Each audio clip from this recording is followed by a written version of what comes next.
जय हिंद। नमस्कार दोस्तों। तो आज की इस वीडियो में बात करने वाले हैं जीव विज्ञान की प्रमुख शाखाएं और उनके अध्ययन के बारे में। जी हाँ, यह वीडियो बिल्कुल ट्रिक से रहने वाली है। अगर आपके मन में कन्फ्यूजन रहता है कि आखिर कौन सी शाखाएं को कौन से अध्ययन के अंतर्गत रखा जाता है, तो इस वीडियो को देखने के बाद आपका सारा डाउट और कन्फ्यूजन दूर हो जाएगा। तो इस वीडियो में देख सकते हैं, यहाँ पर पहला क्वेश्चन में पूछा गया कि डेंड्रोलॉजी, आखिर डेंड्रोलॉजी किसको कहते हैं। तो यहाँ पर देख सकते हैं कि वृक्षों एवं झाड़ियों के अध्ययन को हम डेंड्रोलॉजी के नाम से जानते हैं। तो इसको कैसे याद रखिएगा, तो यहाँ पर देख सकते हैं वृक्ष और झाड़ी होता है, तो उसमें क्या होता है, तो उसमें डंडा होता है। जो वृक्ष होते हैं और झाड़ी रहता है उसमें डंडा रहता है। कहते नहीं, कभी कभी मार धार हो जाता है तो वहाँ पर क्या करते हैं, तो वृक्ष का जो डंडा रहता है उसको तोड़ते हैं और उसी से मार करना स्टार्ट कर देते हैं। तो यहाँ पर देख सकते हैं, यहाँ डेंड्रोलॉजी में यहाँ पर डंडा वर्ड दिया गया है। डेंड्रोलॉजी वर्ड में देख सकते हैं, यहाँ पर डंडा वर्ड दिया गया है। तो इससे याद रखिएगा कि डेंड्रोलॉजी हम किसको कहते हैं, तो वृक्षों एवं झाड़ियों के अध्ययन को हम डेंड्रोलॉजी कहते हैं।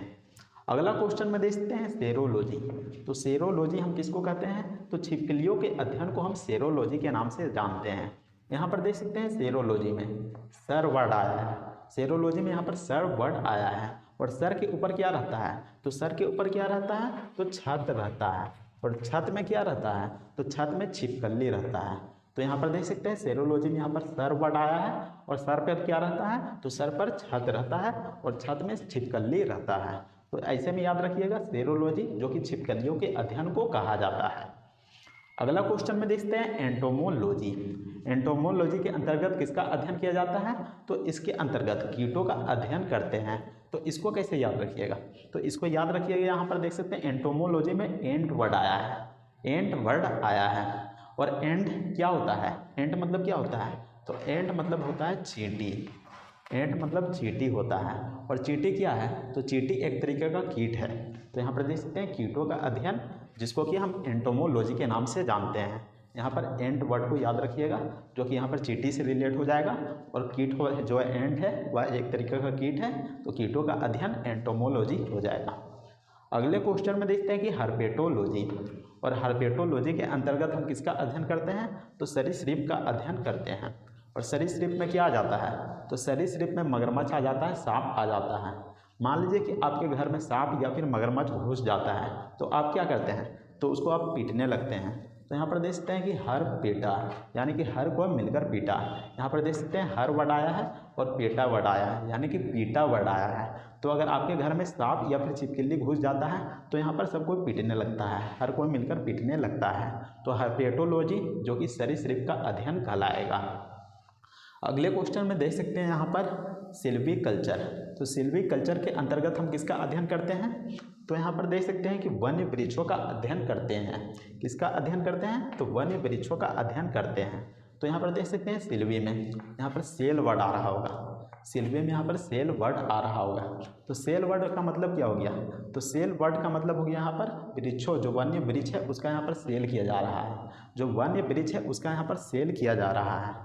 तो यहाँ पर देख रहे होंगे कि अभी जितना आबादी बढ़ते जा रहा है उसके अनुसार यहाँ पर जितने भी जंगल है, जितने भी वन्य वृक्ष है उसको काटे जा रहे हैं, उसको काट दिया जा रहा है, यानी कि वन्य वृक्षों का यहाँ पर सेल कर दिया जा रहा है। तो सिल्वीकल्चर के अंतर्गत हम किसका अध्ययन करते हैं, तो वन्य वृक्षों का अध्ययन करते हैं। अगले क्वेश्चन में देखते हैं यहाँ पर जेरेंटोलॉजी। जेरेंटोलॉजी के अंतर्गत किसका अध्ययन करते हैं, तो यहाँ पर देख सकते हैं कि वृद्धों का अध्ययन करते हैं, वृद्धों का अध्ययन करते हैं। अब इसको कैसे समझिएगा, तो यहाँ पर देख सकते हैं यहाँ पर जा रेंट, यहाँ पर वर्ड दिया गया है जा रेंट, यानी कि जो वृद्ध हो जाता है उसको कहाँ भेज दिया जाता है, रेंट में भेज दिया जाता है, जा रेंट में रहो। तो ऐसे में याद रखिएगा, जो वृद्ध लोग रहते हैं उसको रेंट में भेज दिया जाता है। तो वृद्धों के अध्ययन को हम क्या कहते हैं, तो जेरेंटोलॉजी कहते हैं। अगला क्वेश्चन में देख सकते हैं यहाँ पर पोमोलॉजी। और पोमोलॉजी में देख सकते हैं यहाँ पर वर्ड पोमो। पोमो का मतलब क्या हो गया, तो यहाँ पर पोमोग्रेनेट। पोमोग्रेनेट, पोमोग्रेनेट एक प्रकार का फल होता है, जो कि अनार का फल होता है। अनार का फल होता है, जो पोमोग्रेनेट होता है वह अनार का फल होता है। तो यहाँ पर पोमो से याद रखिएगा कि एक तरीके का फल है और फलों के अध्ययन को हम पोमोलॉजी कहते हैं। अगला क्वेश्चन में देखते हैं, पूछा गया कि माइकोलॉजी, आखिरकार माइकोलॉजी के अंतर्गत किसका अध्ययन किया जाता है। तो यहाँ पर देख सकते हैं कि कवकों का अध्ययन किया जाता है। तो यहाँ पर वर्ड देखिए माइक, और माइक देखने में कैसा लगता है, तो जस्ट ऐसा लगता है माइक।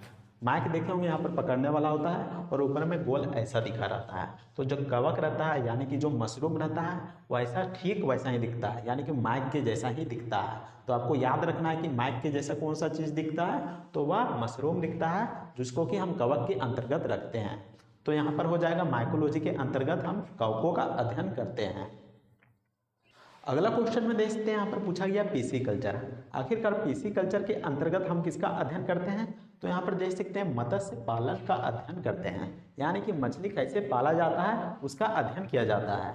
तो यहाँ पर देख सकते हैं, यहाँ पर पीसी वर्ड को देखिए, पीसी और फीसी, पीसी और यहाँ पर फीसी वर्ड को देखिए, पीसी और फीसी। इंग्लिश में देखते हैं, यहाँ पर इंग्लिश में देखिए फीसी, तो यहाँ पर फीस वर्ड आ रहा है, फीस वर्ड आ रहा है यहाँ पर पीसी और फीसी में। तो यहाँ पर फीस वर्ड आ रहा है, और फीस मतलब क्या होता है, मछली होता है। तो यहाँ पर देख सकते हैं मत्स्य पालन का अध्ययन को क्या कहेंगे, तो हम पीसी कल्चर कह सकते हैं। नेक्स्ट में देख सकते हैं यहाँ पर फाइकोलॉजी। आखिर फाइकोलॉजी के अंतर्गत हम किसका अध्ययन करेंगे, तो शैवालों का अध्ययन करते हैं। अब इसको कैसे याद रखिएगा, तो यहाँ पर देखिए सेव, तो यहाँ पर देखिए सवाल में यहाँ पर सेव वर्ड आ रहा है, सेव यानी कि एप्पल वही वर्ड आ रहा है। और जो एप्पल होता है उसको कौन खाता है, तो हाई फाई लोग खाते हैं। तो यहाँ पर देख सकते हैं फाई वर्ड आ गया, फाई यानी कि हाई, हाई और फाई वर्ड, हाई और फाई वर्ड मिलता जुलता वर्ड लग रहा है। तो हाई फाई लोग जो रहते हैं वह क्या खाते हैं, सेव को खाते हैं। तो सवाल को अध्ययन को हम क्या कहेंगे, तो फाइकोलॉजी कह सकते हैं। अगले क्वेश्चन में देख सकते हैं, यहाँ पर पूछा गया सेरीकल्चर। आखिर सेरीकल्चर किसको कहेंगे, तो यहाँ पर देख सकते हैं रेशम कीट पालन को हम सेरीकल्चर कहेंगे, रेशम कीट पालन को हम सेरीकल्चर कह सकते हैं।